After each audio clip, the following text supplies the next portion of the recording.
Now in medical news, a breakthrough, a report that a doctor has found a way to grow a new windpipe for patients with cancer. It's one more step in the medical promise of stem cells, those basic cells that change to form parts of the body. Dr. Richard Besser is here with the latest news. It's considered the holy grail in its field, a transplant of the trachea. And last month, Dr. Paulo Macchiarini did it twice, replacing the tracheas of two patients with cancer using stem cells. One was speaking just hours after surgery. How did he do it? First, he and his team removed the trachea from a donor and stripped it of all of the donor's tissue, which the patient's body would have rejected.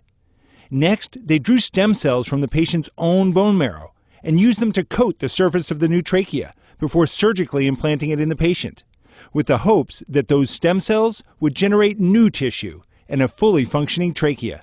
They are back to their home, able to speak, able to socialize with everybody. Having this quality of life is wonderful. Just 2 years ago, Macchiarini performed the first successful transplant on Claudia Castillo, a Spanish mother.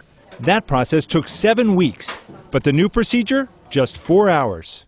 Stem cells have been used to transplant bladders, and researchers are working on ears, heart valves, and other organs. This is the beginning of full-scale tissue engineering, where the goal is ultimately to begin making pieces of organs or entire organs. Although these findings are exciting, they've yet to go through a vigorous scientific review. We're at least a year away from knowing the ultimate outcome. But tell me what's next. We heard bladders. They've already recreated bladders with stem cells. That's right. And also tracheas now. What's next? Yeah, well, blood vessels, ears, heart valves, liver. I mean, it's endless what's being worked on. It's absolutely fantastic. Feel like a breakthrough to you? Something I think really exciting? It's a tremendous breakthrough. The idea that you're using your own cells to recreate body parts is fantastic.